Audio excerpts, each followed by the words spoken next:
Many of you have pointed out that you didn't think that the swings outside where Jack and Lily were claimed to be playing by Janie had been there before when the search was going on. And you guys are absolutely right. They didn't put up these swings until just before the CBC came over to give them their little claim to the CBC. I didn't know what else to say. Janie here is the one that picks out and points out the swings to everybody. These swings right here is where the children used to play. But if you go over and you take a look at tints, then you zoom in there and you see there's no swings. And there's two piles of wood partially put in the woodshed and stacked. Finally, when the kids were reported missing, that area was filled with a pile of split cordwood for the wood stove. No rope, no swing.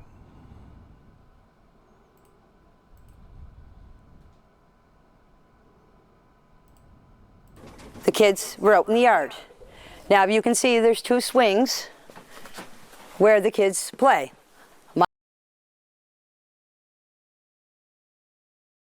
Janie, why would you point out the swings? This situation screams as a staged crime scene.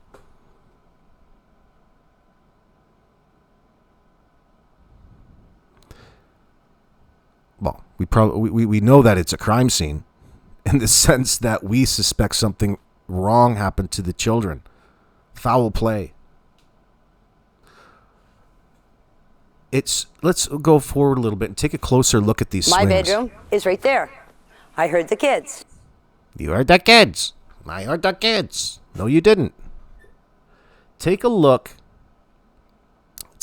at how these swings are fastened. Here, I'll make it just a tad bit shorter. You can see a little better. You take a look at this on your screen. These are 2 1/4-inch nylon or poly ropes. I think it's probably nylon. But you've got the duct tape out because you don't trust your knots. You would never, ever put a child on this. Look at the bottom. So what was old Daniel doing, cutting up rope and using duct tape when there's 2 missing kids to be found? Daniel. What kind of moron puts up a swing like this, Mr. Handyman? You've got it looped back through itself on the top. It's not going to it's not meant to be used. It's just for visual display. Now he's got them tied back up because he realizes it's the stupidest place to put swings because you guys go through that area all the time. You put it right outside the door from the woodshed. Let's put a swing set up or something.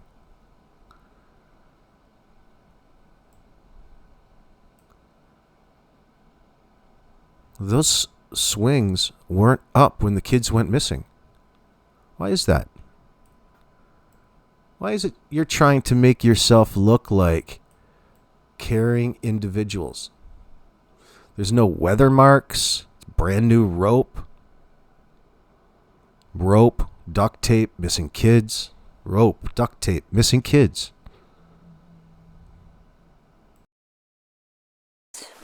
This is where the kids' swings are. This is where they always played.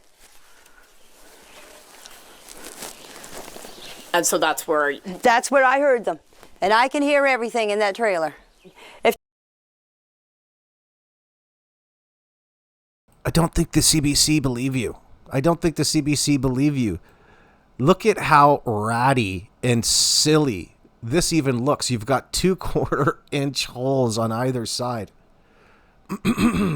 You come through it, and you tie a knot and you duct tape the knot up. That's not going to help your knot, pal. You're just going to pull through that. What an idiot you are. Not the handiest man out there, are you?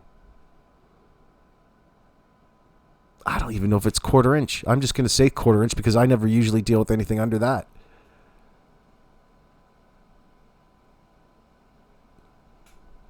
Old Daniel. Old Danny, what did you do? What did your Danny do, Janie? And here's another shot in the background. Should I zoom in on this one? Sure. Zoom in on this a little bit more. There we go. Janie, why are there no swings in this picture, honey? Give us an answer. Let us know. We don't trust anything you have to say. If 2 kids get out of a fence, and Jack and Lily are all the time yelling, especially Lily, come on, Jackie, let's go, Jackie, let's go, Jackie. It's all I hear out here. When the kids get out of the fence and come out through here, I would have heard them yelling, come on, Jackie, let's go, Jackie, let's go. I didn't hear anything. So what is it you're saying, dummy? Talk about not wanting to commit to any sort of thing. You've got your guilt written all over you, Janie. Really makes you wonder if she had something to do with whatever happened to Jack and Lily before it necessitated them to dispose of the bodies. She's in it so deep, like you don't have to be volunteering all of this nonsensical information that really makes you look worse in the end. Can't you just provide him an alibi? She's emphatic. She needs you to believe her in all of this. Listen, she's not lying. So she claims. Yeah, you are, Janie. We've caught you so many times over the course of 5 months lying and contradicting this story in your final moments of meeting Malaya in the driveway. And the only thing that you're focused on and where exactly you were standing. And you're going over what you told the RCMP. The kids were out in the yard. Now you can see there's 2 swings where the kids play. My bedroom is right there. I heard the kids.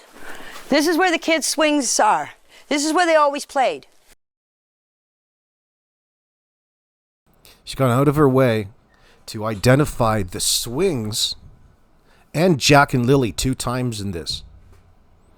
This is where they always played, meaning Jack and Lily. Jack and Lily swings. I can see them right here from where I am. Therefore, what I'm saying has to be true. This is where they always played. This is where they were, on these swings. She's identified them twice, but yet there were no swings up on the day that the kids went missing. So why are you so emphatic as to the kids being on the swings the day they were gone? There's a big pile of wood there, Janie. No swings, no duct tape, no 1/4 inch poly.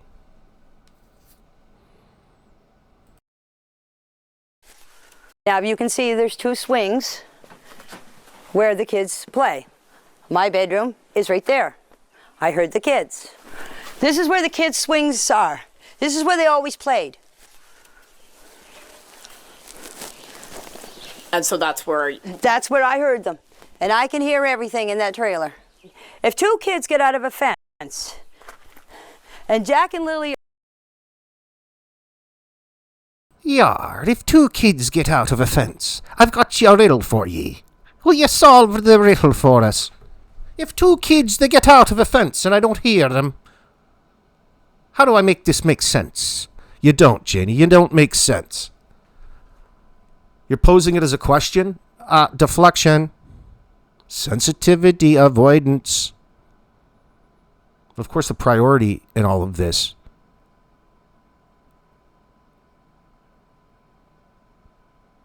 I got to think about that now, is her own innocence and to provide a fictitious account of the kids being seen in the yard that day. And she is introducing the fact that these swings were there, and this is where the kids play, and the swings and the kids. Yeah. I would say that she's insisting those swings were there that day. This is where the kids always play, at these swings. But there were no swings there that day, honey. No swings. But you guys had all of these pieces of duct tape and rope hanging around. You had to do something with it.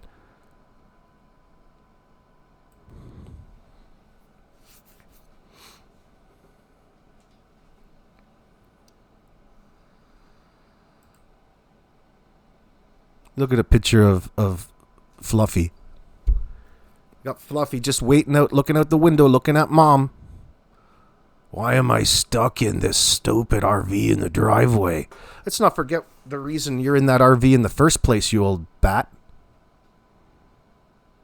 It's because that you had to get the heck on out of your own trailer because you couldn't handle the noise from the children. Now, which children? Is it Malaya and Daniel and all of the booty knocking they're doing? Or is it the screaming of the children and the excitement, which usually should be a pleasurable experience to you, old caring grandmother, but it's not.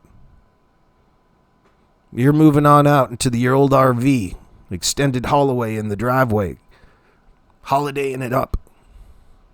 I just love it out here in the driveway with Fluffy. Fluffy doesn't like it. Fluffy's really locked in the car. Barking, and the kids were out in the yard.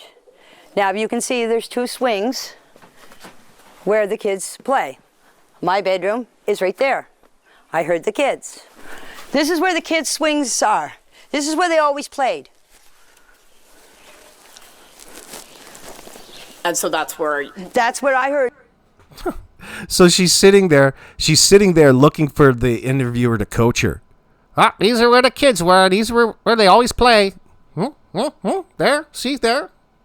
And you have to fill in the blanks for her. Progress this comment, this statement that you're supposed to be making, not the interviewer. What a bunch of BS. I can't wait till you're locked up, Janie. Heard them, and I can hear everything in that trailer. If two kids get out of a fence, and Jack and Lily are all the time yelling, especially Lily, come on, Jackie, come on, Jackie, let's go, Jackie, let's go, Jackie. It's all I hear out here. When the kids get out of the fence and come out through here, I would have heard them yelling, come on, Jackie, let's go, Jackie, let's go. I didn't hear anything. The next thing I heard is I heard Daniel yelling. He was yelling for Jack and Lily. I didn't get up because I thought he was yelling for... You know, it's so bizarre to me why you wouldn't use cedar as your fence, number one.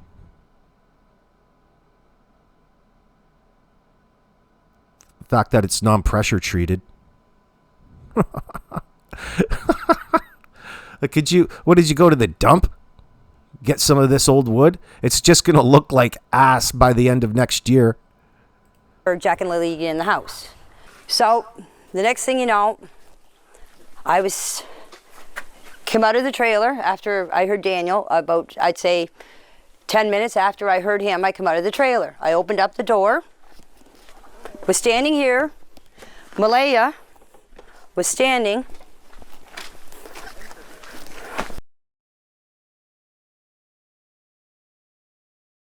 It's so important for the next scene to know where everybody has to stand. Look, he's got shims up to keep his...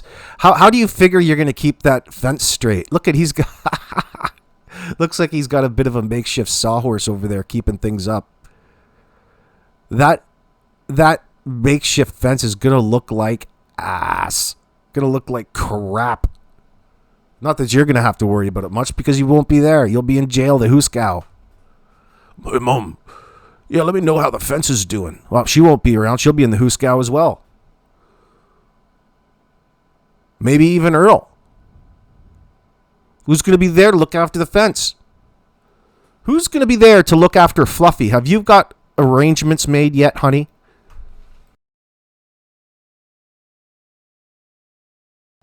By the way, super high five to Trey Yasevich and the Toronto Blue Jays for winning Game 6 at home against the Seattle Mariners last night, pushing the elimination series to Game 7. We got 9 innings before we have a trip potentially to the World Series to face the LA Dodgers and Shohei Ohtani. Oh my God, this is what we live for. I've never felt like this since 1992 and 1993. It's been so long since I seen my team go to the show. I just can't wait. I think I might wet myself tonight. Go Jays. I went and put another one of these posts up as I was doing a little questioning of AI up on Grok. I thought you guys might find it interesting because it keeps being brought up in the comments section about why the RCMP are naming Justin Smith and Mr. Wong publicly along with their statements. Of course, I knew there was an answer to this. I just couldn't think of it. So I had to go, get the complete breakdown and the rigmarole from the RCMP website. So if you'll allow me, I'll just give you a little peruse through here and I'll read. So, the Royal Canadian Mounted Police does not have a blanket policy mandating the naming of eyewitnesses in missing children investigations, as a witness identification is handled on a case-by-case basis. However, in high-profile cases like the disappearance of Jack and Lily in Pictou County, Nova Scotia, the RCMP has released witness names like Brad Wong and Justin Smith alongside their statements in court documents and media reports. These little grok breakdowns are way better than the RCMP explained to you in an interview, I find. Anyway. The practice stems from a combination of investigative strategy, legal requirements, and public engagement goals, particularly in urgent child cases where time is critical. Below, Grok's going to break down the key reasons drawing from RCMP guidelines, general policing practices, and the specifics in this case. 1. To solicit additional public tips and advance the investigation. Now, the rationale. Missing children cases are treated as high priority, with the first 72 hours being the most critical for gathering leads, as memories fade and evidence degrades. Now, these jackasses can't even get them together with the previous 48 hours. What they did the previous 48 to 72 hours, they can't even remember. They don't want to remember. They don't want you to know that they don't not remember.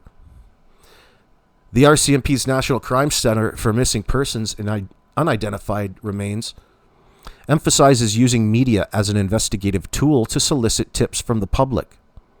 Naming witnesses humanizes their accounts, builds credibility, and encourages others who may have seen or heard something similar to come forward.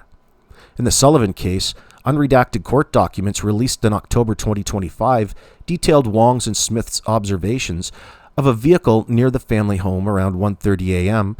on May 2nd, 2025, hours before the children were reported missing, and there's a lot more to that.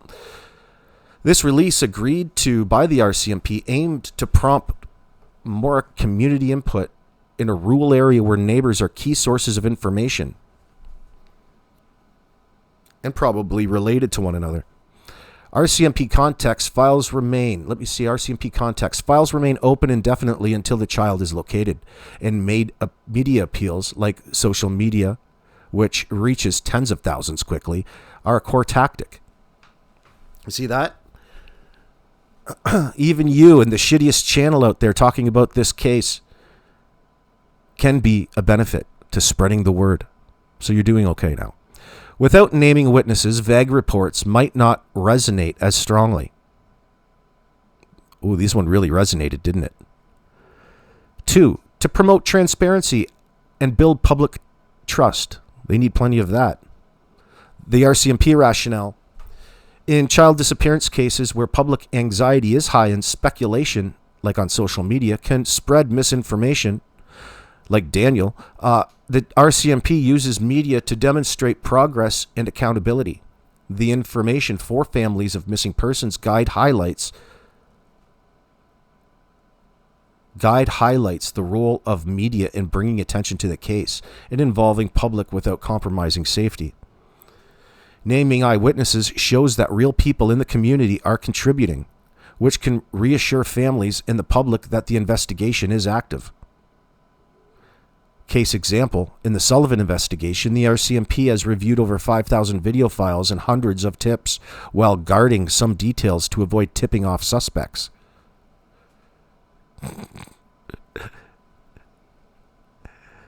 Releasing named witness statements via court docs obtained by CBC and CTV balances this by sharing verifiable details such as Wong hearing a vehicle 3 or 4 times after midnight. I thought it was 5 or 6. Legal and procedural factors. 3. Court documents and access to information. Now, the rationale: witness names often enter the public domain through unredacted court documents or Freedom of Information. Requests under Canada's Access to Information Act and Privacy Act rather than direct RCMP media briefings. The RCMP must release information unless it risks harm, like witness safety. And in ongoing cases, redactions are common, but not always total. Courthouselibrary.ca is where that came from. Okay, thank you, Courthouse Library.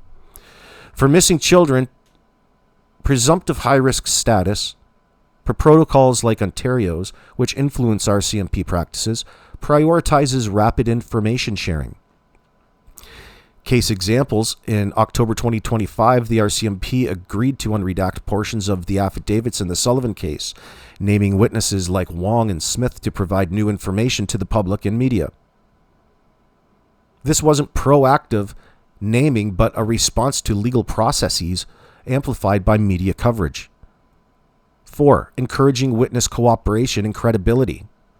The rationale is publicly attributing statements to named individuals can validate their accounts and prompt cooperation from others.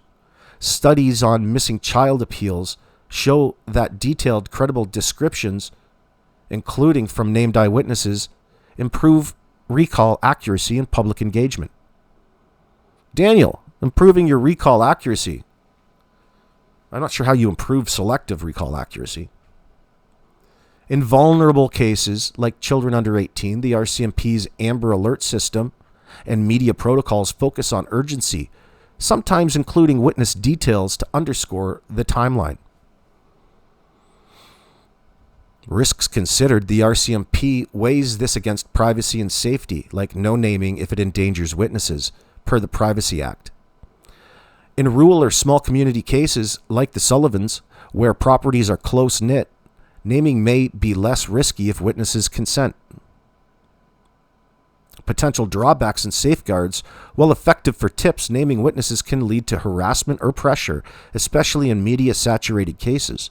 The RCMP mitigates this by obtaining witness consent where possible. Redacting sensitive details like full addresses. Using anonymous tip lines like Crime Stoppers. In summary, the RCMP names eyewitnesses in media for missing child cases primarily to harness public assistance, ensure transparency, and leverage legal disclosures, prioritizing the child's safe return over anonymity when risks are low. In the Jack and Lily Sullivan case, this approach has generated tips amid an intensive probe involving polygraphs and evidence like the pink blanket. Listen, Bradley Wong might have a criminal history, or he might have done something in the past, but it has nothing to do with his report about the Jack and Lily, or the night before, or the night that they were reported missing, the May 1st, May 2nd. Doesn't have anything to do with it. But this Peter Witherspoon talks about, he was reading this and it says something about a blue Subaru, but it's also, what did it say? A Subaru Outback, not an Impreza. A lot of people have Subarus, bro. especially in the country. I think all of Subarus come four-wheel drive, all-wheel drive. So it's a benefit, to people who live in a rural area, especially that's a little bit hilly, slippery. Great traction on the old racetrack out there, if you know what I mean. But no, I don't know. I don't know this Bradley Wong. Big deal that he has a criminal history. Trying to discredit him from Daniel's standpoint in front of a bunch of people is only just dramatics in this sense. It has nothing to do with what this individual witnessed that particular night from his own home.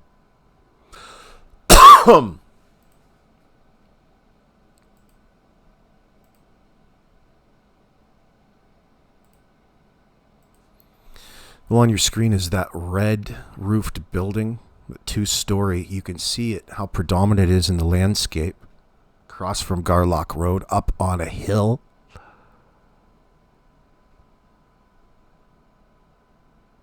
And right there is another building up there that's back in neighbors' properties. Maybe there's an access road back up in there across from where Lansdowne Lake is. So there's people right up over there. So this road right here is going to be this right here. So he's right about down in here. And he's looking down at this road in the back of the beginning of Lansdowne Lake in that whole marshy area back in there. He's looking where I have neighbor with a question mark, and then Jack and Lily.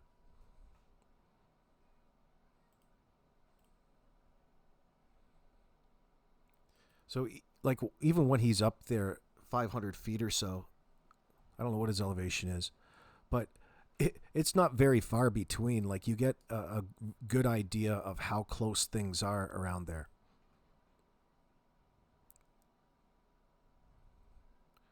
There's his neighbors.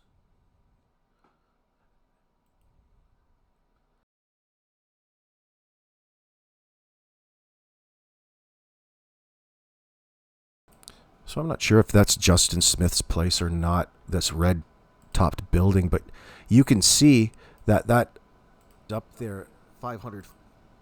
You can see that this little building right here, right here. Oh, I missed it. I keep going over it.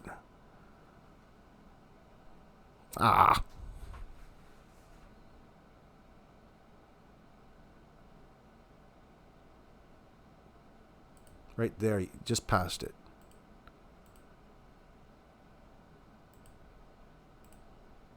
Go too.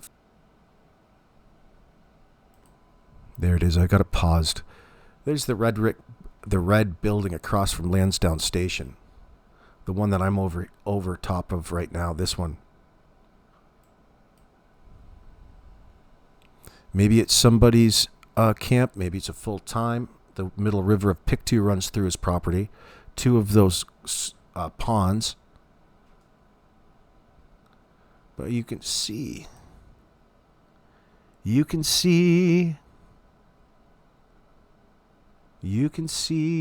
that he's on a hill, and you can see possibly down that area. Now, also says that he went all the way up to this New Lairg Road. They could hear that from. That's completely plausible. Of course it's possible.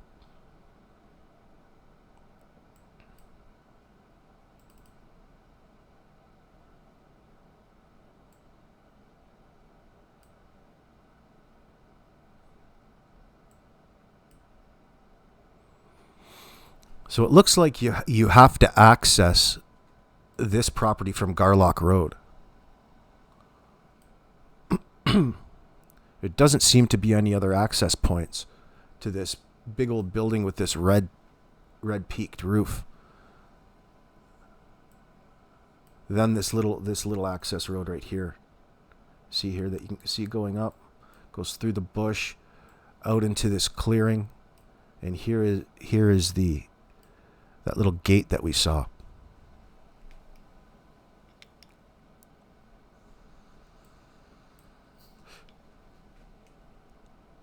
Now, Mr. Wong he hears Daniel. He lives right close to Daniel. right close. As the crow flies, you're looking at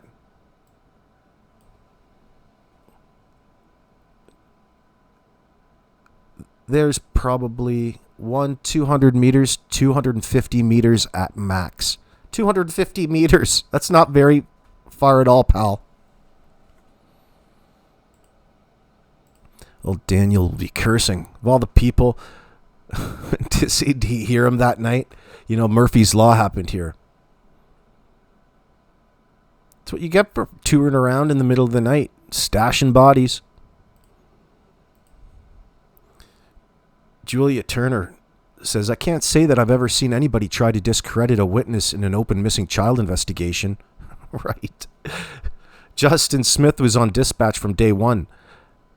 At that point, everybody was still expecting or hoping Jack and Lily were found in the woods. Just as an anecdotal observation, I'm sure there are more effective ways to try and get a known math user in trouble, like saying you actually saw instead of heard them, as opposed to reporting the suspected movements in spite of a crime never have happened or never having been established. These two guys just tried to do the right thing and report what they believe they heard. Way to discourage people from reporting.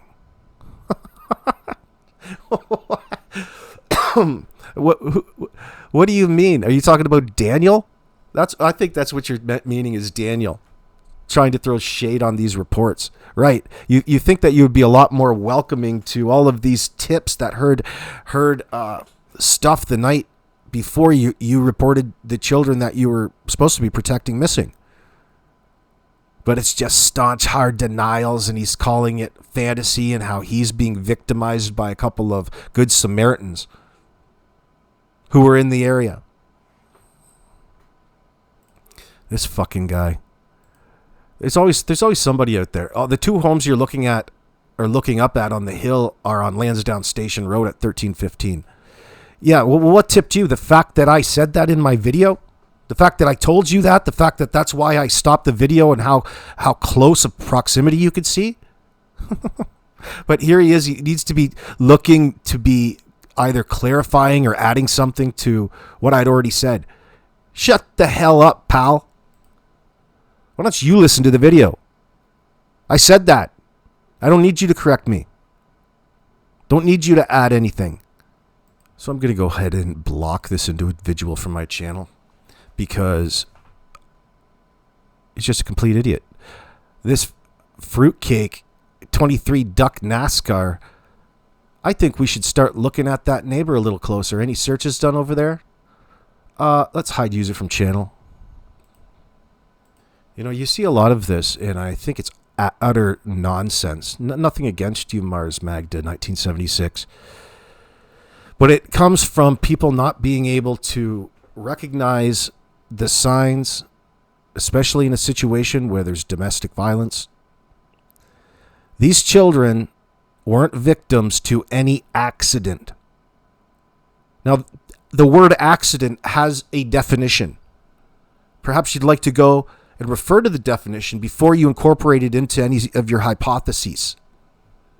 There was no accident.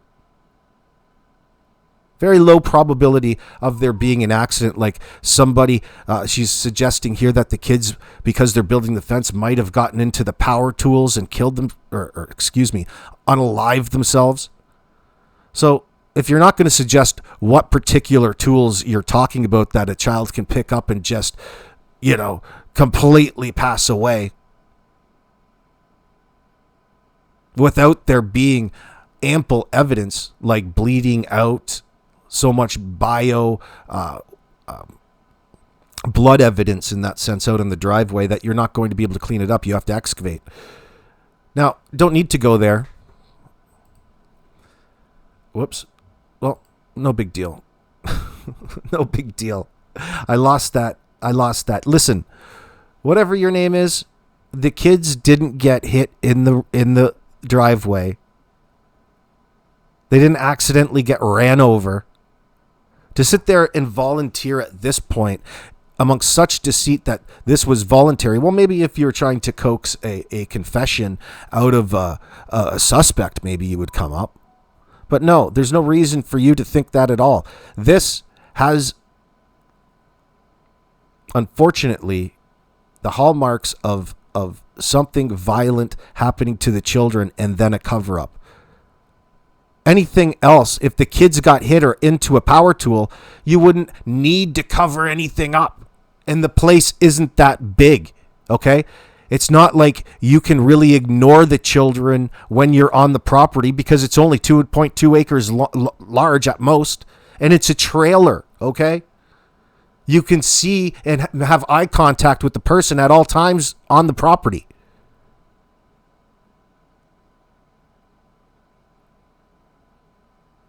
Heaven's sakes, guys. There's no little accident that they wander upon things because nobody was paying attention to them. That was probably all the time, unfortunately. Okay, and there's not a great list of all of these crazy saws that are going and whirring all over the place, especially with not the neighbors hearing all of the noise. You might have some hand tools. You might have a battery-powered skill saw, tape measure, a pencil, hammer, maybe a drill. That's it. That's all you need. Maybe a shovel. Ooh, a shovel. Wonder how many shovelers are hanging around there now.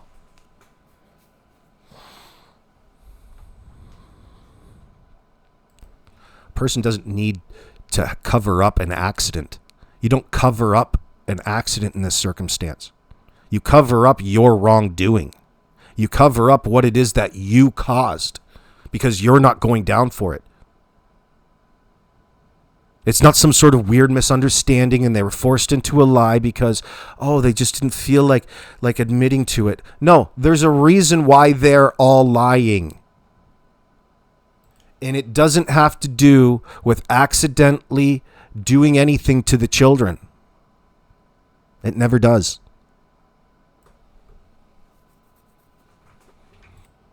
Ruggs had everything to do with the contributing factors to Jack and Lily going missing.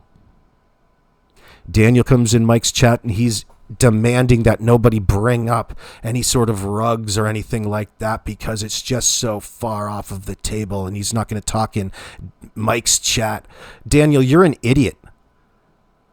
You want to go and engage people in live chats?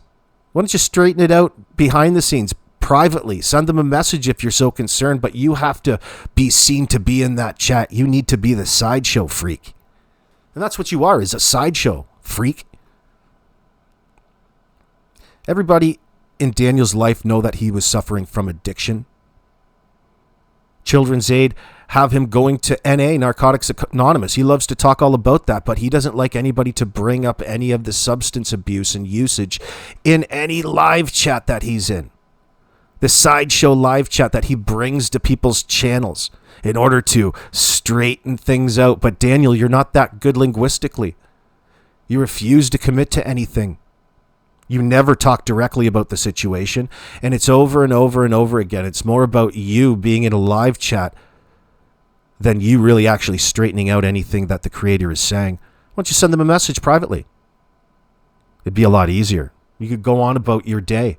But no, you need to be out there fooling, staying one step ahead in your mind of everybody else coming to know about the scenario that you created.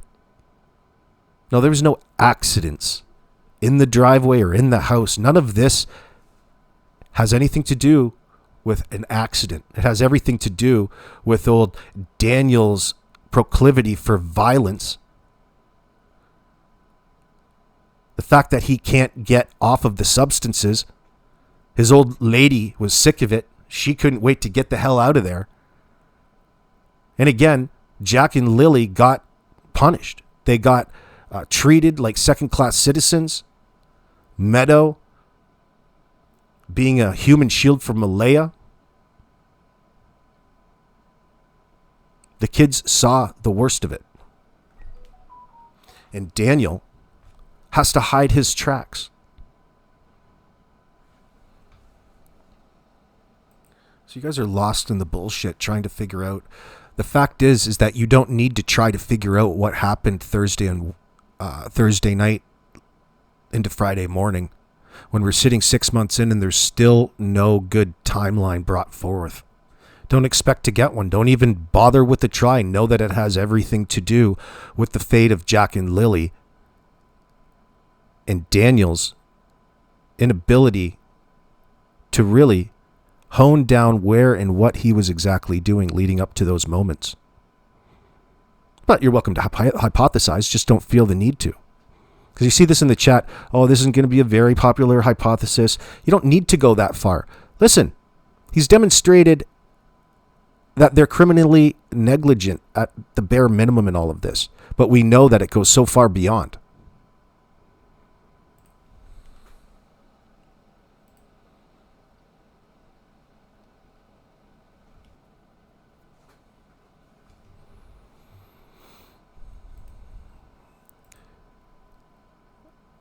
Listen, guys, don't get too carried away with the shit that Daniel tells you, especially when he's trying to clarify any misconceptions. At this point, 5-6 months in, people have relevant questions over the lack of information. He's in no position to be correcting or updating what it is that you should be thinking at any one time about the case. He's the prime suspect. Okay, his only motivation is to look and appear to be innocent.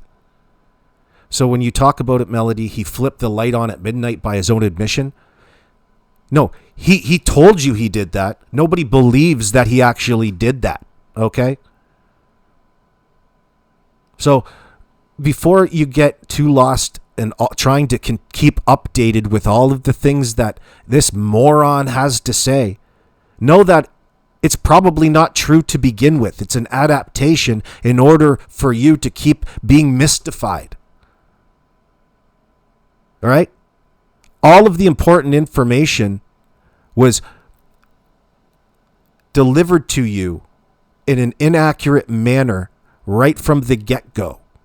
Who cares what he has to say at this point in time? Save it for the judge. So you're talking about him flipping the light on at midnight by his own admission? No, that's just you wanting to think. Look, he hasn't admitted to anything. He hasn't said anything worthwhile. He wants you to think that he checked on the kids, thereby verifying because you're trying to figure out whether or not the kids got home that night. And he's just telling you that he went and checked on the kids, flipped the light on, without actually thinking, because it never fucking happened, okay? It didn't happen. Everything that Daniel says is fitted to make him look like he's innocent of any wrongdoing in all of this, which is impossible.